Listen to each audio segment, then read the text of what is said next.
Presidente Moreno envía la terna para elegir al nuevo vicepresidente. La integran María Paula Romo, Juan Sebastián Roldán y María Alejandra Muñoz.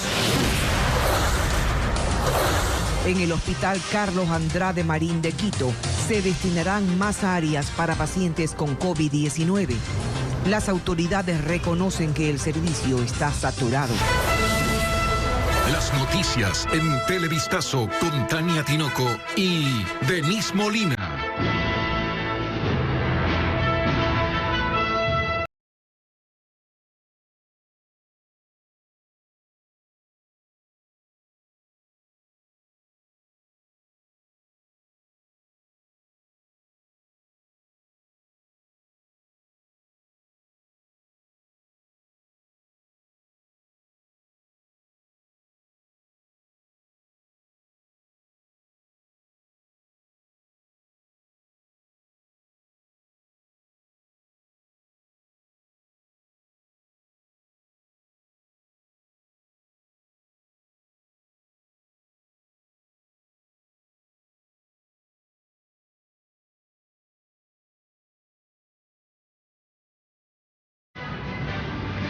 Televidentes amigos, buenas tardes, bienvenidos a Televistazo. Empezamos la jornada con los nombres de la terna enviada por el presidente Lenín Moreno para que la Asamblea designe al cuarto vicepresidente de la República.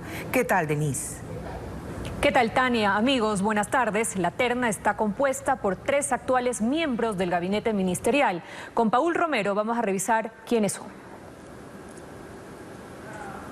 El presidente Lenín Moreno remitió a la Asamblea Nacional la terna para reemplazar al ex vicepresidente Otto Sonnenholzner. La encabeza la ministra de Gobierno María Paula Romo. Es abogada, máster en Gobierno y Administración Pública, graduada en la Universidad San Francisco de Quito. Fue legisladora en la Asamblea Constituyente de Montecristi y luego asambleísta por la provincia de Pichincha para el periodo 2009-2013. El segundo es el secretario general del Gabinete de la Presidencia, Juan Sebastián Roldán. Abogado.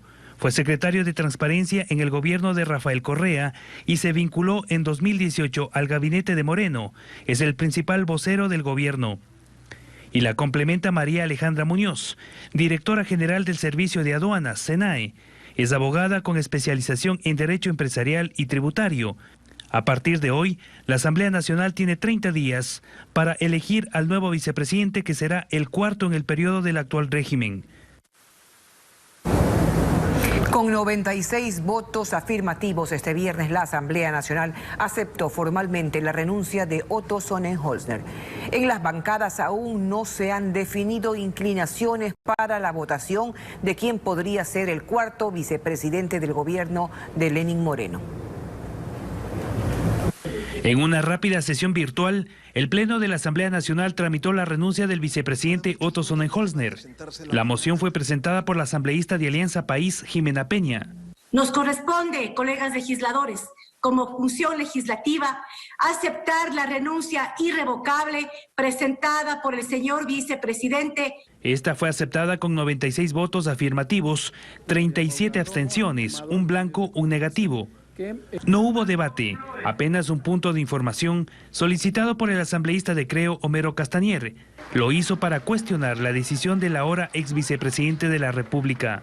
Que un capitán no abandone el barco cuando éste está en problemas, más bien se aferra a su timón. Será la historia quien juzgue la actuación de Otto Sonnenholzner. Si Sonnenholzner se fue del gobierno con aspiraciones presidenciales para las elecciones del 2021, no es un tema que le compete a la Asamblea. Así lo señaló el oficialismo. Y que en caso de serlo, no tendríamos por qué sorprendernos ni por qué cuestionarlas, pues son decisiones personales, legales y legítimas. La expectativa se centra ahora en conocer quién será elegido como nuevo vicepresidente de la República. Para ello, deberá contar con 70 votos a favor. Muchas gracias a todos. Ha sido un gusto servir desde la República. Todos los hospitales de Quito están al límite por el coronavirus. En el Pablo Arturo Suárez instalaron carpas en los patios, mientras que en el Carlos Andrade Marín las autoridades se han visto obligadas a desocupar camas del área de oncología para así poder atender a pacientes con COVID-19. Desde ese centro hospitalario nos informa Hernán Higuera. Buenas tardes. Se podría decir que hoy es el día más crítico en todos los hospitales de la ciudad de Quito por el aumento de casos con pacientes que tienen síntomas de COVID-19. En el Carlos Andrade Marín, por ejemplo, en el área de emergencia vemos en triaje muchas personas que ingresan con síntomas. El gerente de este hospital ha dicho que se va a aumentar los espacios y para ello se tiene previsto restar 20 camas del área de oncología para aumentarlas en el área de cuidados intensivos. Escuchemos lo que dijo el doctor Miguel Moreira, gerente general subrogante del Hospital Carlos Andrade Marín. El hospital mantiene 250 camas para pacientes oncológicos catastróficos, es decir, para la población que no tiene COVID. Entonces, lo que nos obliga un poco es reducir un poco estas camas para dar más atención a los COVID, sin dejar de atender a los pacientes que por ningún motivo podemos quitar su atención. La situación no es diferente, por ejemplo, en el Hospital Pablo Arturo Suárez se han logrado equipar algunas carpas en la parte exterior del hospital para ubicar allí a los pacientes que están con la prealta, es decir, pacientes que ya se han recuperado y que están estables para poder retornar a sus casas. También allí se nota el aumento de pacientes con COVID que a cada momento ingresan por emergencia, luego de pregonar por diferentes hospitales de la ciudad. Este es el caso de una paciente que llegó con síntomas bastante graves y que afortunadamente pudo ser recibida y atendida. También el número de muertes se incrementa en las casas de salud y eso llama la atención de las autoridades sanitarias que piden a la ciudadanía tomar nuevamente en serio las medidas sanitarias para evitar más contagios. Con este informe retornamos. Buenas tardes. Gracias a Hernán Higuera. Los servicios crematorios han incrementado su capacidad por la alta demanda en Quito. Carla Delgado nos cuenta que también el Laboratorio de Criminalística extremó sus labores en el levantamiento de cadáveres desde hace 8 días. La demanda de cremaciones a causa del COVID-19 en Quito hizo que la Federación de Funerarias de Pichincha incremente sus hornos. De 6 pasaron a 8. Solo en los últimos días han recibido 60 solicitudes. Así lo explica el coordinador nacional, Sebastián Barona. Nosotros a mediados de marzo ya empezamos a percibir el número de fallecidos que teníamos a nivel nacional y que los servicios de cremación no iban a dar abasto a estos procesos. Solo el grupo La Paz, al que él representa, ha cremado 700 cuerpos en el contexto de la pandemia en Quito. Y es la semana más crítica que nosotros hemos tenido dentro de Quito. Estamos triplicando el número básicamente de los servicios de cremación. Desde que empezó la pandemia, el grupo de criminalística en Quito recogió 108 cadáveres. 61 de ellos mayores de 65 años, 38 de ellos entre 50 y 64 años y 9 menores de 50 años. Pero los agentes de criminalística también han extremado sus labores durante los últimos días. El jefe del Laboratorio de Criminalística, Carlos Perugacci, sostiene que la última semana ha sido la más crítica. Desde el pico más han gestionado 13 cadáveres hasta la presente fecha. La concentración en el distrito metropolitano de Quito se ha visto en el sector sur y centro de la ciudad.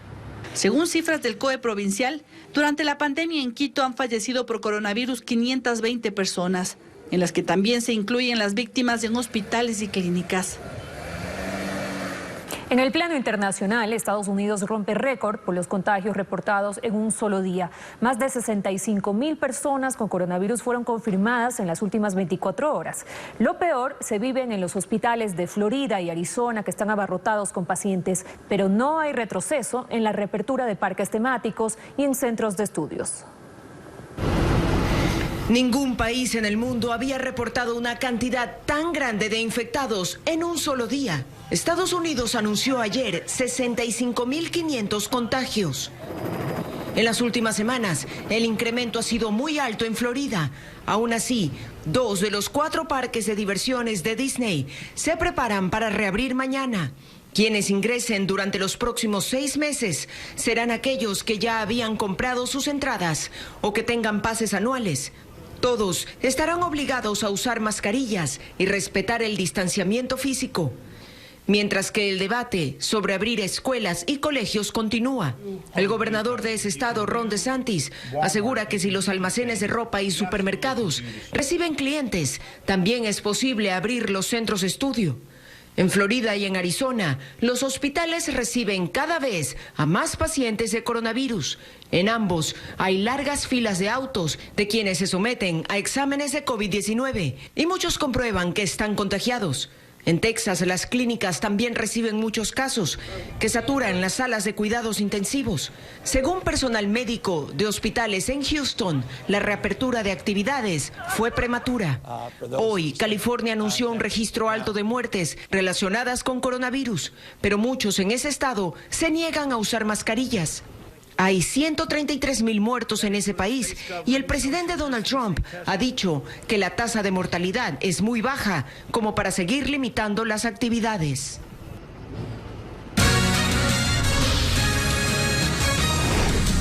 Vamos a la pausa y al regresar, la policía asesta un duro golpe a bandas criminales que operaban en el país. Hay más de 100 detenidos, entre ellos los implicados en el ataque a las instalaciones de Teleamazonas en Guayaquil.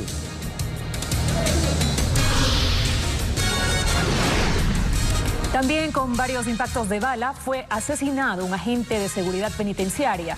El hecho se registró en el norte de Guayaquil.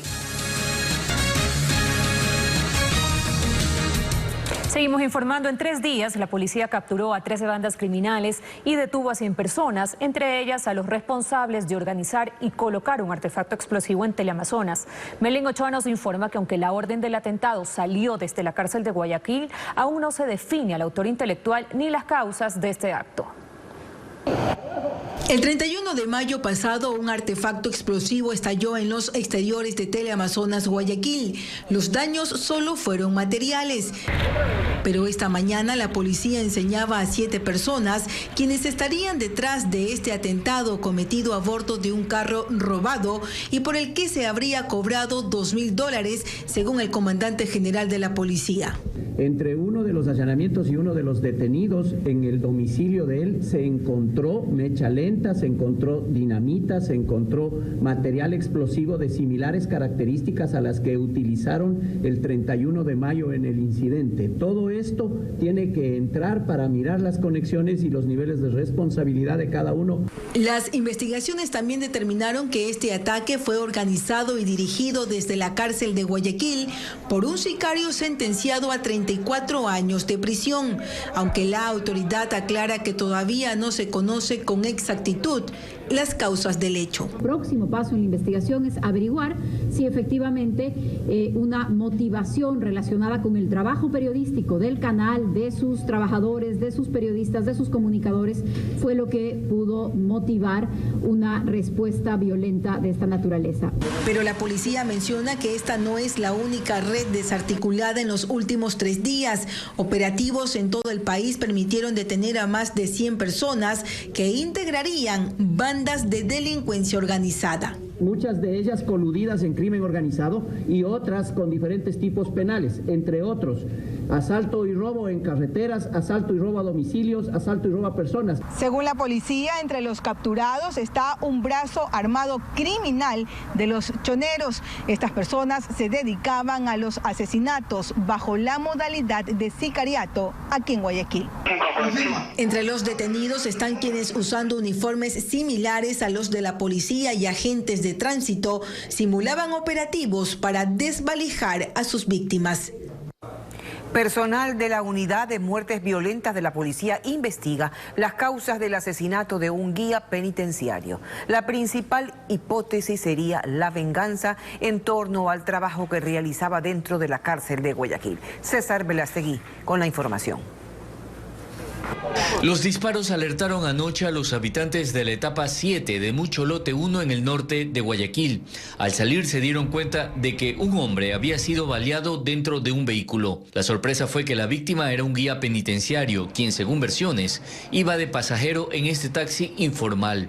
Pero en el camino 2 sujetos en moto lo alcanzaron cuando se detuvo en una intersección y le dispararon en la cabeza. Se encontraron en la escena 4 indicios balísticos de una arma calibre 9 milímetros. Personal de la unidad de inteligencia apunta que el crimen es producto de la labor que realizaba el funcionario. El Servicio Nacional de Atención a Privados de Libertad pide que se esclarezca su muerte. De ser un evento no programado, no planificado, es muy probable que el conductor también colateralmente hubiera recibido alguna herida o algún disparo.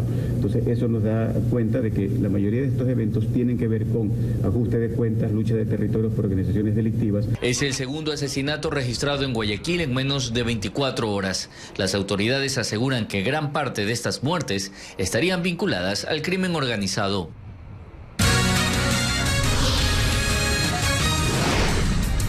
Más adelante en Televistazo, Fiscalía ordena una investigación de oficio por peculado contra Abraham Muñoz sobre la presunta venta de medicamentos del IES y del Ministerio de Salud Pública.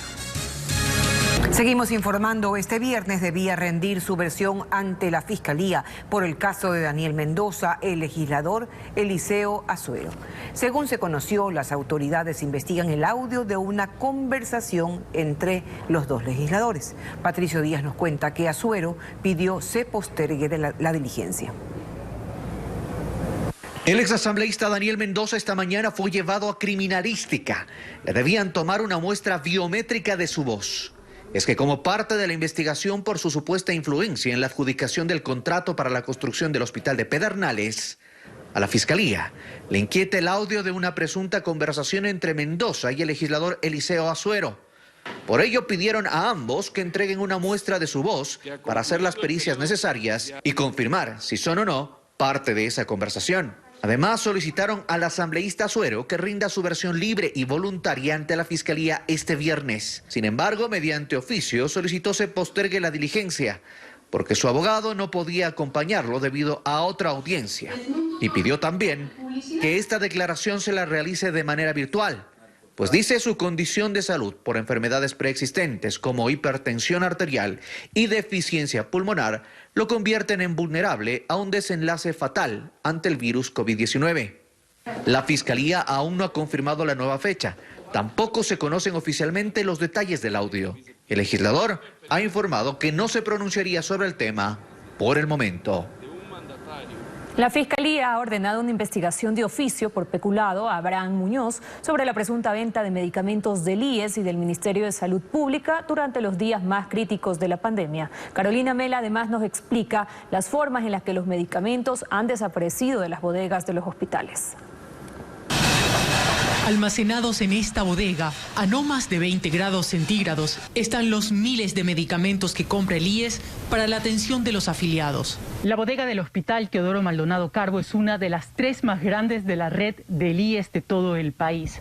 Aquí trabajan 6 personas encargadas de recibir y custodiar los medicamentos. Detrás de esta puerta que permanece con llave está una bodega especial. Tiene un sistema de refrigeración que no puede ser menor a los 2 grados centígrados ni mayor a 8. Aquí se guardaron las 340 dosis del medicamento Actenra, cuyo componente es el tocilizumab, que adquirió el IES en marzo. Este lugar podría ser uno de los sitios de donde salió el medicamento y que después se vendió en el mercado negro con los sellos del IES. Otra área de donde puede fugar el medicamento es en farmacia, que es el siguiente destino después de que la medicina sale de la bodega. Esta no es la primera vez que ocurre algo así. Son varias las formas de cómo el medicamento puede salir del hospital, dice el director provincial Ricardo Ron. Una de las formas es entregar mercadería o entregar insumos o medicinas que no son las que realmente se adquirieron en los procesos contractuales. Y otra forma también pues es simplemente llevarse los productos, o sea, desaparecerlos. Hacen creer que los dieron a los pacientes y hay personas que se involucran en esta situación. Algunos de los casos que han descubierto se encuentran en investigación, entre esos con el que se inauguró la Fuerza de Tarea Conjunta de la Fiscalía. En su primer operativo, el 3 de junio, detuvieron a 4 funcionarios del Hospital Teodoro Maldonado. Entre ellos estaba el jefe de bodega. Si existe alguna irregularidad, pues, de desaparición del inventario o que se ha falsificado información para retirar la medicina, ya eso es lo que yo estoy buscando en estos momentos y que estoy seguro la Fiscalía también va a investigar. La Fiscalía igual ya ha iniciado una investigación de oficio para conocer los detalles de este documento, donde se evidencia que el Ministerio de Salud entregó el medicamento a Abraham Muñoz y cómo él tenía en su poder estas cajas del medicamento ofertándolos por redes sociales, con los sellos del IES. Hace pocos minutos concluyó una rueda de prensa de varios funcionarios gubernamentales al respecto de esta noticia. El ministro de Salud, Juan Carlos Ceballos, aseguró que el virus no podría sobrevivir el viaje desde Ecuador hacia China. Escuchemos. No existe ninguna evidencia a nivel mundial, ni por parte, esto ratificado por la OMS, de que el coronavirus pueda ser transmitido por los alimentos. No existe esa evidencia. Menos aún cuando estamos hablando de camarones que han viajado 50 días a menos 20 grados centígrados y cuyo esas trazas de material genético, como lo bien indicaba el ministro Montaneda, fueron encontradas además en las paredes del contenedor. Alrededor de 227,000 pruebas que se hicieron en esos contenedores que estaban llegando a China, hay una muestra positiva, y no para un virus que es viable, es decir, que puede replicarse, que puede contagiar, no. Lo que hay es simplemente las trazas de material genético propia del virus. La mitad del personal del ejército contagiado de coronavirus pertenece a los cuarteles de Quito. Al momento ya suman 200 los uniformados con COVID-19 en la capital. El comandante del ejército recorre los destacamentos para verificar la situación y las necesidades, tal como nos informa Alex Ceballos. De los 488 uniformados del ejército que permanecen aislados por el coronavirus, 200 contagiados pertenecen a las unidades localizadas en Quito, ciudad que mantiene un número creciente de casos de COVID-19. Cayendo también en ese contagio ciertos médicos y enfermeros, pero en el menor tiempo posible levantándose para continuar con su lucha. Según informó hasta el momento, 10 militares han fallecido por el COVID-19, pero 1.488 se han recuperado. Se mantienen 2 sitios de aislamiento para el personal, instalados en destacamentos de las Fuerzas Armadas, en el norte y el sur de la capital. Ellos están tanto en unidades militares con centros de aislamiento para positivo, así como también en los centros de salud y hospitales de aquellos que requieren tratamiento. El comandante del ejército, Luis Altamirano, recorre los destacamentos del país para revisar su situación, el abastecimiento, el trabajo y también para animar al personal. La misión continúa. No pierdan la fe en la misión que les ha sido encomendada. No pierdan la fe en el mando, la fe en las autoridades. A la ceremonia asistieron representantes de las empresas privadas que se comprometieron a seguir apoyando con la donación de insumos médicos, trajes de bioseguridad y pruebas COVID. Es menester que el sector productivo privado presente día a día el apoyo que la patria necesita en apoyo al sector productivo y demostrando que el Ecuador puede cada día. Debido a la situación en Quito, el personal nuevamente desde ayer salió a las calles para controlar el distanciamiento social y el orden comunitario. En un barrio del sur de Quito hallaron el cadáver de un indigente de aproximadamente 45 años en la calle. Aparentemente se trataría de una nueva víctima del coronavirus según la policía. Carlos Luis Carrillo estuvo en el levantamiento del cuerpo. Hay alarma entre los habitantes del barrio 2 de febrero en la ciudad de Ibarra, tras descubrir en este lote baldío el cuerpo de una persona. Según los vecinos, el hombre se encontraba sentado cuando de repente se desplomó.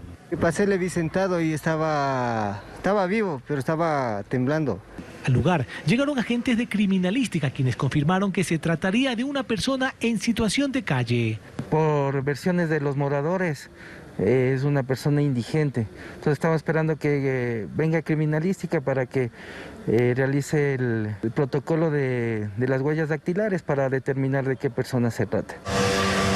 Aquí también llegó la empresa encargada del levantamiento de cadáveres en Quito, quienes activaron los protocolos de desinfección en el sector. Una ambulancia del Ministerio de Salud, igual un diagnóstico preliminar, determinó que un posible COVID. Desde hace un mes en la capital se ha registrado un aumento acelerado de casos de coronavirus, por lo que las autoridades recomiendan el uso de mascarilla en espacios públicos y mantener el distanciamiento físico. 45 empleados de la prefectura de Tungurahua tienen coronavirus. Así lo informaron las autoridades del Consejo Provincial tras someterse a las respectivas pruebas. Nuestro corresponsal Fabián Villa nos informa que debido a esto, la prefectura anuncia un cierre temporal.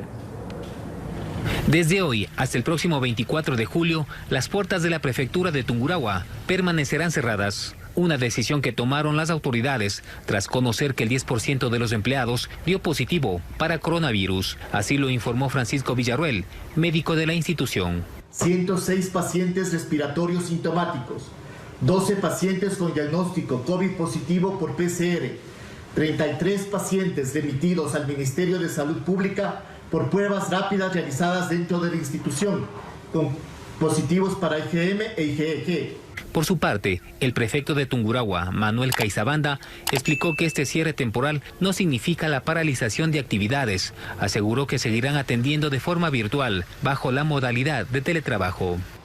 También los trabajadores que corresponden al Código de Trabajo acogerán al plan de recuperación de horas, pero también estarán atentos para atender cualquier requerimiento de la institución. Durante los próximos 15 días se evaluará la salud del personal contagiado y de los casos sospechosos para definir el retorno a las labores presenciales cuando sea seguro. También el intendente de policía de la provincia de Azuay, Jorge Cabrera, dio positivo para COVID-19, por lo que decidieron cerrar las puertas de la gobernación y la intendencia general de esa provincia para prevenir un mayor número de contagios. Además, se realizarán pruebas rápidas a todos los funcionarios públicos que estuvieron con el intendente, incluido el gobernador Javier Martínez. Cabrera es la tercera autoridad pública que da positivo para COVID-19 en menos de 10 días. Esta mañana un hombre fue asesinado bajo la modalidad de sicariato en el cantón Balsar, provincia del Guayas. Como nos reporta Henry Dueñas, la víctima fue baleada dentro de un bus, desatando el pánico entre los demás pasajeros. Disparo nomás, disparo. Solo disparo. Escucharon disparos y después observaron a un hombre que huía con un arma de fuego en la mano. Los pasajeros, testigos del asesinato, se quedaron asustados, rodeados de vidrios rotos y el cuerpo sin vida de un hombre a quien lo acribillaron dentro de esta unidad de transporte público que circulaba por la vía Balsar El Empalme, provincia del Guayas. Él vive cerca de la Guayaquil. Desde su casa cogió un transporte, subió otro hombre y lo mató.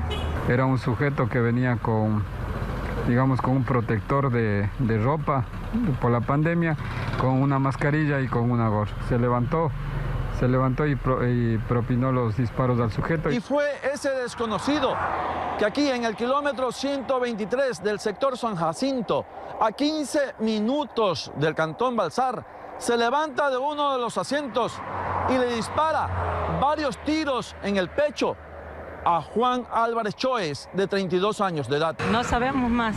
¿Por qué? Solo Jehová lo dirá. El ciudadano tenía 32 años, no tenía antecedentes, ningún tipo de antecedentes delincuenciales. El bus de transporte quedó retenido para las pericias de ley, mientras los familiares retornaron con el cuerpo para sepultarlo en el Empalme y todavía sin conocer las razones de su muerte. Más noticias. Desde este lunes 13 de julio arranca el proceso de admisión universitaria con un nuevo examen, el cual reemplaza al denominado Ser Bachiller. Por primera vez el examen se realizaría de manera online y no presencial como se lo hacía antes. El nuevo examen que reemplaza al Ser Bachiller, prueba que deben rendir quienes quieren acceder a la educación superior pública, por primera vez sería de forma virtual debido a la pandemia. El secretario de Educación Superior, Agustín Albán, señala que estas medidas se tomarían para evitar contagios. Tendrá que ser en línea. Por lo menos por el siguiente periodo. Más adelante ya veremos, depende de los semáforos. Pero si es de forma virtual, ¿cómo se evitaría que los postulantes hagan trampa en el examen? Le sale la pregunta, tiene un tiempo para contestarla, no se puede regresar. Idealmente estará en un entorno solo. Hay una cámara, que digamos de su propio computador o terminal, que permite tomar fotos para asegurarse que sea la persona la que está aplicando. Este lunes 13 de julio arrancará el proceso de admisión universitaria. Los estudiantes deben habilitar una cuenta a través de la página del Cenecit. Del 31 de julio al 2 de agosto se notificará la habilitación de esta cuenta y del 26 de julio al 2 de agosto será el proceso de inscripción. Esta vez el nuevo examen será más corto. Ya lo habíamos reducido a 120 preguntas, estamos pensando en hacerlo en alrededor de 80. Y lo más importante, Denise, lo estamos diseñando con las universidades. Debido a la pandemia, el gobierno recortó $98 millones a las universidades públicas del país. Este ajuste ha implicado incluso el despido de docentes. Se incrementó en algunos casos la carga horaria para los que no tienen investigaciones que llevar a cabo en este momento, que dedique un poquito más de horas a atender jóvenes y alumnos. Para el acceso a la educación superior, el puntaje de postulación está compuesto por la evaluación, que es el 60%, y el 40% los antecedentes académicos. En Manabí, una maestra viaja 6 horas entre carro y mula para educar a niños en una zona rural. Henry Dueñas la acompañó en su trayecto y nos trae esta historia que inspira.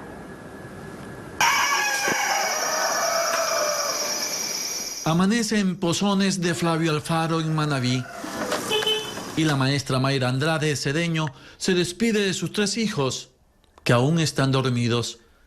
Desde su casa toma su primer transporte hasta llegar a Manga de Paja en Pedernales. Venga, venga que lo vamos venado. De ahí la denominada rancherita será su otro medio para trasladarse hasta su destino.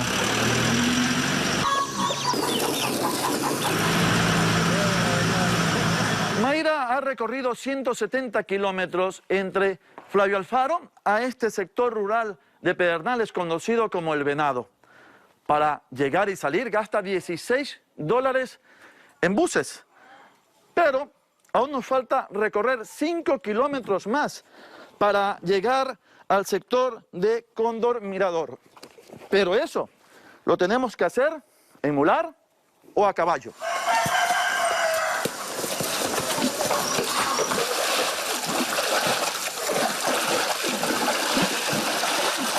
Casi la mitad de su sueldo se va en pasajes. En la realidad, sí. Una vez que empecemos a viajar, después de esta pandemia, sí. Pero es un sacrificio que hacemos los docentes por nuestros estudiantes.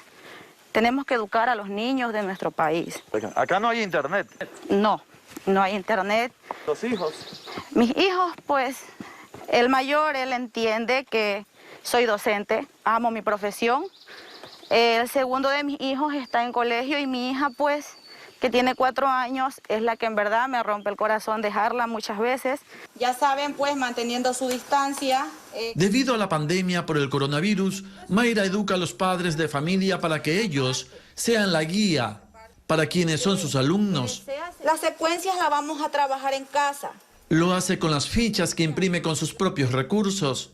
Como padre de familia, por ahora estamos aprendiendo bastantes cosas. Yo me siento enormemente porque la comunidad me aprecia, me quiere y me dice, licenciada, vamos a trabajar con usted. Y ver que me vayan a recibir a un lugar tan lejos para que yo venga en sus caballos, eso me llena de satisfacción. Son las 3 de la tarde y salimos de Pambilar de Matamba. Mayra continuará con su labor de madre y también como maestra, pues seguirá preparando el material para su próximo retorno. En una semana llegará a lomo de mula a esa escuelita de madera, la Cóndor Mirador. Con estas tiernas imágenes estamos despidiendo a Tania este espacio informativo. Gracias, Denise, y nos volveremos a encontrar con nuestros televidentes a las 19 horas en Televistazo Estelar.